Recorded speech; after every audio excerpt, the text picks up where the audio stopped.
Assalamualaikum warahmatullahi wabarakatuh. Sahabat kreatif TV Sukoharjo yang budiman, saat ini kreator sajikan video motivasi berjudul mempersiapkan diri. Semoga dipun pirsani. Ketika saya mendekati usia 70 tahun, sahabat, fase kehidupan setiap orang pada umumnya melewati masa bayi, remaja, dewasa, dan akhirnya menua. Setiap fase memiliki fokus dan prioritasnya masing-masing. Ketika remaja, mungkin fokusnya pada pendidikan dan pencarian jati diri. Ketika dewasa, mulai berfokus pada karir dan keluarga. Dan ketika menua, kembali berfokus pada diri sendiri. Setelah sekian puluh tahun berjuang dan memikul tanggung jawab keluarga, kinilah saatnya mensyukuri dan menjalani hidup dengan cara berbeda. Cara-cara yang lebih arif, lebih welas asih, dan bermakna. Misalnya, lebih rajin beribadah, lebih seksama menjaga kesehatan, senang mencari ketenangan, atau memilih untuk menciptakan kesenangan atau kepuasan batin dengan menjadi berkah bagi orang lain. Saya melewati usia 60 tahun dan menuju 70 tahun, memiliki beberapa outcome atau komitmen.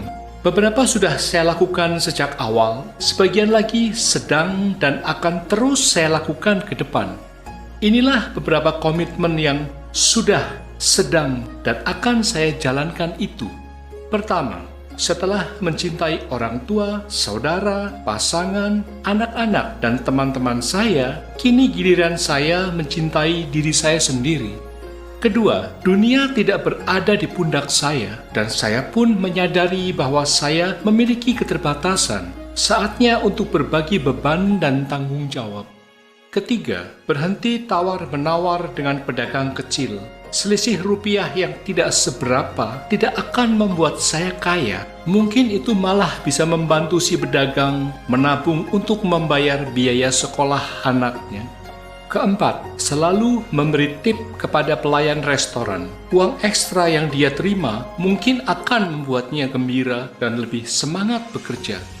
Kelima, sabar mendengarkan cerita orang tua meskipun mereka telah menceritakannya belasan kali. Itu dapat membantu mereka menyusuri jalan kenangan dan menghidupkan kembali masa lalunya.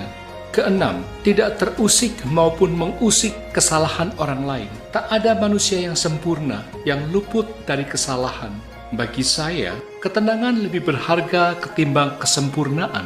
Ketujuh, memberikan pujian dengan tulus. Pujian adalah penambah suasana hati, tidak hanya bagi penerimanya, tetapi juga bagi saya sendiri.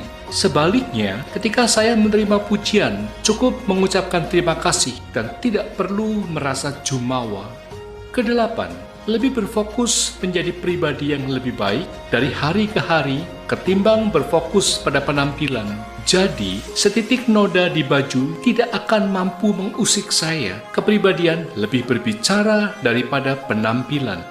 Kesembilan, menjauh dari orang yang tidak menghargai saya. Mereka mungkin tidak tahu nilai saya, tapi saya tahu siapa diri saya. Dan bukankah hidup sebaiknya saling menghargai? Kesepuluh, alih-alih berpikir untuk membalas dendam ketika dihina atau dizolimi orang, saya lebih memilih untuk bertahan tidak melakukan hal yang sama pada orang lain. Kesebelas, menghargai emosi saya sendiri. Saya tidak malu untuk mengekspresikan rasa sedih, gembira, kaget, takjub, dan seterusnya, karena emosi itulah yang menjadikan saya manusia seutuhnya. Kedua belas, tak perlu memiliki banyak teman, tapi tidak saling care dan menghargai. Cukup beberapa sahabat saja, namun yang bisa membuat saya merasa senang, tenang, dan bermakna. Ketiga belas, lebih baik melepaskan ego daripada memutus persahabatan. Mengutamakan ego dapat membuat saya jauh dari sahabat. Dengan menjaga persahabatan, saya tidak akan pernah sendirian. Ke-14, selalu berpikir seolah-olah ini adalah hari atau kesempatan terakhir, sehingga saya tidak menyia-nyiakannya untuk selalu melakukan kebaikan dengan cara-cara yang baik. ke-15, saya melakukan apa saja yang membuat saya bahagia karena sayalah yang bertanggung jawab atas kebahagiaan saya sendiri. Kebahagiaan itu pilihan, bukan? Anda bisa bahagia dengan cara apa saja dan kapan saja. Pilih saja sendiri, asal tidak menyikut orang lain. Sahabat, saya memutuskan untuk mengirimkan pesan ini kepada banyak orang tanpa harus menunggu usia saya mencapai 70 tahun. Untuk hal baik, mengapa kita tidak mempraktekannya pada tahap dan usia berapapun?